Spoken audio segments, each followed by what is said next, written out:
My next guest was one of the big winners last weekend at UFC Vegas 98, getting it done in the second round over Rafa Garcia. It is Grant Dawson back here on the program. Grant, how you doing? I'm good, man. Thanks for having me on as always. Yeah, it's always good to talk to you, especially after a big win like that. Outside of a first round finish, could that fight have gone any better? You don't get paid by the hour. Yeah, I mean, I just did an interview and they asked me what could I have done differently, and just I don't know, man. Maybe try to be a little less nervous in the back. I really don't know. I think that was a pretty flawless performance. Um, Maybe open up a little bit more on the ground in the first round, I guess. I really can't think of anything. I thought it was a good performance. I thought it was a really, really tough opponent that I made look easy. So good night for us. You mentioned being nervous. Were you like more nervous for this fight than others? And if so, why do you think that was? No, I don't think it was. I don't think it was more nervous than other fights. I'm usually pretty nervous. This was a rare situation where it was like I am 99% sure that I'm gonna win. I'm just not 100% sure how hard I'm gonna have to fight to win. It was one of those. I can't see myself losing, but I could definitely see myself beat up pretty bad after this fight. And so it was just kind of the not knowing how bad it was going to be type of thing. It's a lot like the weight cut. There's a certain point where I hit weight wise where I know that I'm going to make the weight. I'm just not sure how hard it's going to be to make the weight. You've had a lot of good wins in your career. Where does this one rank in terms of career highlights? Because it was a very just dominant performance from the opening bell. Yeah, I would say number two. I don't think I don't think you could outdo a performance like I had against Demir. Very tough opponent, guy on a super long win streak. I was an underdog. I don't think there will be many performances quite as good as that one in my career, but this is definitely number two. Very tough guy. The only thing that upsets me about this one is that people weren't giving him the respect that they gave Demir. Yeah, that's true. And I like how you said, underrated guy in the weight class. He's only lost what, four times now, I guess. And Or no, three times. Yeah. If my those math's correct. times, if I'm not mistaken, all decisions, Yeah. very, very close decisions, couple splits, So Yeah.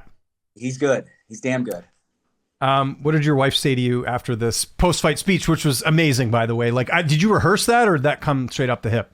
Yeah, a part of it was rehearsed. I knew I wanted to say something. I knew that I wanted to kind of poke fun. There was another post-fight speech I had where I said something along the lines of like "I love you, bitch" or something like that, and everybody kind of got a kick out of that. And so I kind of wanted to go off that momentum, but they really liked this one. It was kind of off the cusp. I wasn't sure if I was going to say it. And then there was a guy outside the cage right after I won. He was like just screaming my name. And he was like, say something crazy on the mic. And I was like, Yeah. all right, bro, I got you. I'm going to go for it. So that was kind of my sign to do it. And it's all good. She's a tough cookie. I know she knows I love her. Yeah. But was she like upset at all, or did she think it was funny? No, no, no, no. She thought it was hilarious. She has a great sense of humor, and she's pretty rock solid. She doesn't let things sway her too much. Good stuff. Well, no, it got a lot of attention, which was great. How did you celebrate after the fight? What did you guys get up to? Oh man, we went back to the Airbnb. We ordered a bunch of pizza. We played some Yu-Gi-Oh and played some Liar's Dice as well. And that was about it, man. I'm not a partier. I don't drink or smoke or do any type of drugs. My thing is I like soda, food, and children's card games. So that's kind of how we celebrated. Did you ever try those banana chips I told you about in our last interview? Did you So find those? I looked them up to add them in, and Yeah. they're too healthy to eat outside of fight camp, but not healthy enough to eat inside of fight camp. I did look Interesting. them up though.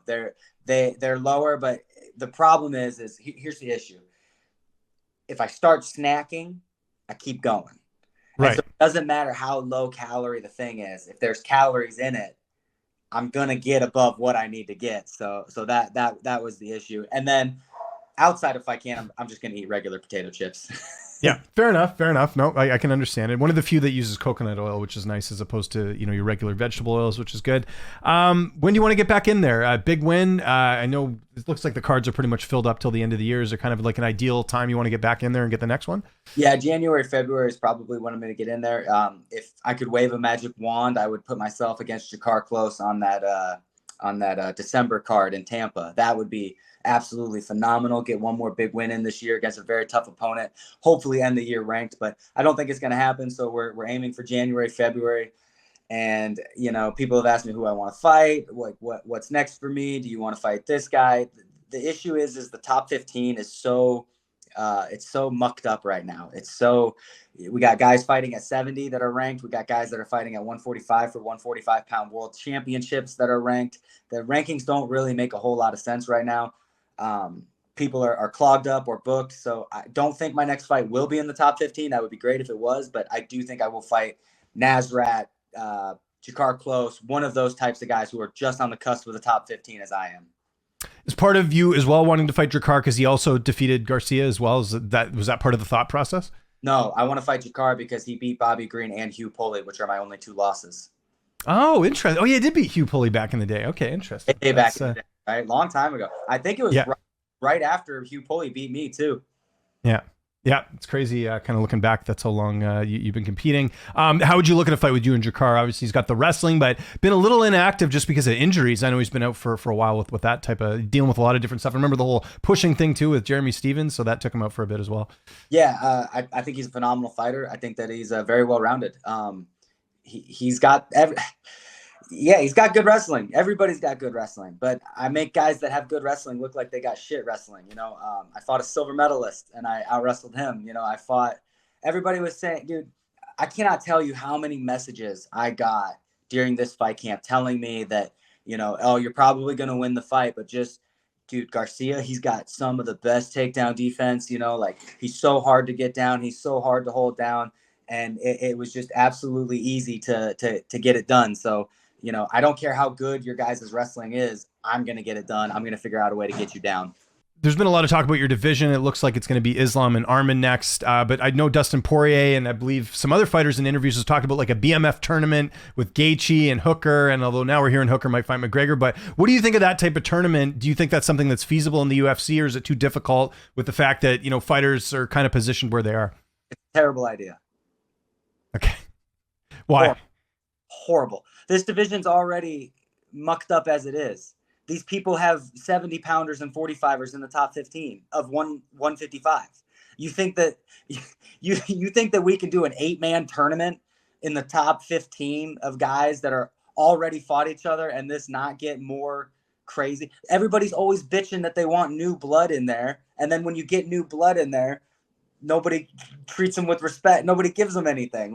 No, a tournament is a terrible idea for especially this division. If they wanted to do it at 205, go for it. But at 155, you got to get your house in order first. Yeah. Yeah, listen, I agree with you. And I think the BMF belt in general, it's like people don't know what to do with it. My understanding is, the first BMF belt that they had, the one with Trump and, the Masvidal thing, that was just, they needed a headliner and Masvidal was the guy in 2019. So it made sense to do the belt and all the different stuff. The Max and Gaethje fight, same sort of thing. They kind of needed a big name fight to put on that UFC 300 card. I think people are trying to treat it as a thing, but I don't really think it is a thing. I think it's just whenever the UFC needs a fight to boost up a pay-per-view, they'll use it. But even people are asking, is the BMF title on the line with Poirier and Holloway? It's not, because I just don't think it's a regular thing. I think they use it when they need to. What do you think of that? Well, it's not a real thing. It's an imaginary thing. It's not real. It doesn't change anything. It doesn't change. Yeah. You don't get pay-per-view points because you're the BMF champion. It's not a real thing. Nobody considers you the best fighter of all time or of your weight class if you have the BMF. It's not a real thing. It's imaginary. It's not real. It's saying I have Batman's utility belt. How can you have something that doesn't actually exist? Yeah, no, I agree with you. I totally agree with you. And I just fans treat it as a thing that should be used. I just don't think I don't even think the UFC looks at it like that. I think it's in case we need something, we'll mention having a BMF title fight or something like that. So I'm with you there. Last question. What do you got planned the rest of the week? Because I know, sometimes you like to go on vacation after your fights. What do you got? What do you got on docket? I believe Elle's father is visiting us this week and next week, and then we've been house shopping all week. So that's what. Oh, cool. We're taking the week off from training.